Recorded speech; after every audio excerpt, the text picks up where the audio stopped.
big news this week in NASCAR, particularly at Charlotte Motor Speedway. Last Wednesday, after getting rained out a day, Robin Pemberton from NASCAR got brought together 30 race cars to do some experimentation to get away from the aero push. Now let me talk about the aero push in a minute. You've heard me talk time and again. NASCAR won't talk about aero push, but it's there, and it's keeping it from really having great racing, particularly on the 1.5-mile tracks and 2-mile tracks. What the aero push is the lead car takes off and he's gone because he's in clean air, everybody else is in dirty air. There's something about that clean air, it's a mystery, that enables that lead car to take off and keeps that second place car from being able to pass him and then him being able to pass the guy back. That's what I call a repass.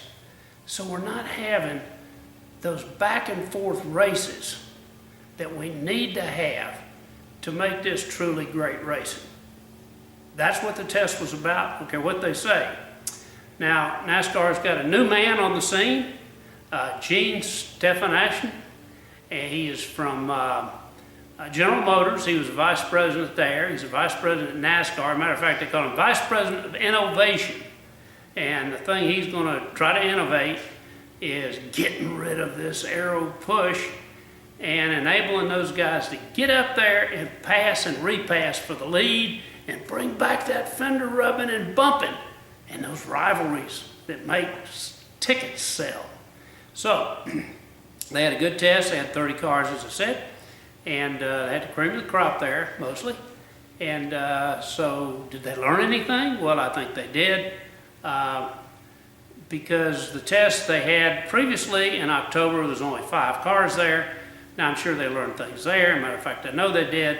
But with 30 cars out there, you really got a feel of what's going on. They tried a lot of different things. They tried spoiler heights. They tried raising the front end up. They a strip across the top of the car. All kind of things to make the car more stable and also more passable. That's the whole deal. We got to get back to this passing, as I said. But you got to give them a hand for trying. It is NASCAR's #1 push right now, even though they won't talk about it, and that is getting rid of the aero push. I can talk about it because I know what a problem it is to them and to the sport. So hats off to them for trying. Hats off to Robin and for putting a good test together, and all the guys that came out for the test. Now, is it going to work? We don't know. We just got to keep trying. This is not an easy thing. NASCAR's been after this for quite a while. This is the most concentrated I have ever seen them go after it, though.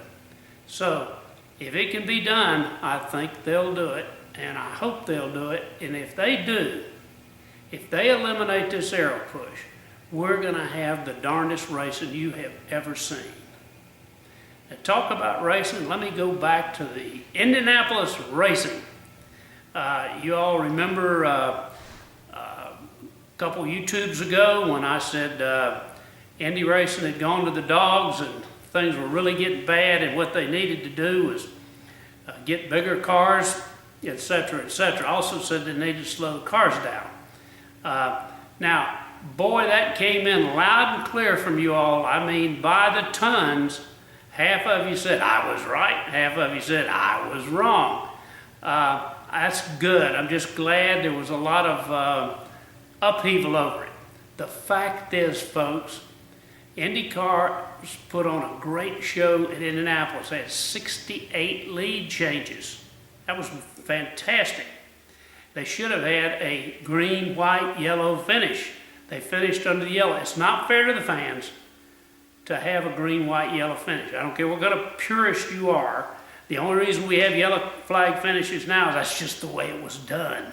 Racing's not that old, folks. It's not like we're changing mummies in Egypt. This is entertainment, and we got to put the entertainment into racing to get those people in the grandstand. Problem with Indy is what happens when they leave the Indianapolis Motor Speedway and they venture out, where they do with the other venues. Now, the problem is at Indy they have 33 cars. When they go to the other places, they have 22, 23 cars. Maybe a few more here and there. You've got to have at least 30 to 33 cars on any track you run on that's considered major league. The cars just get too strung out if you don't.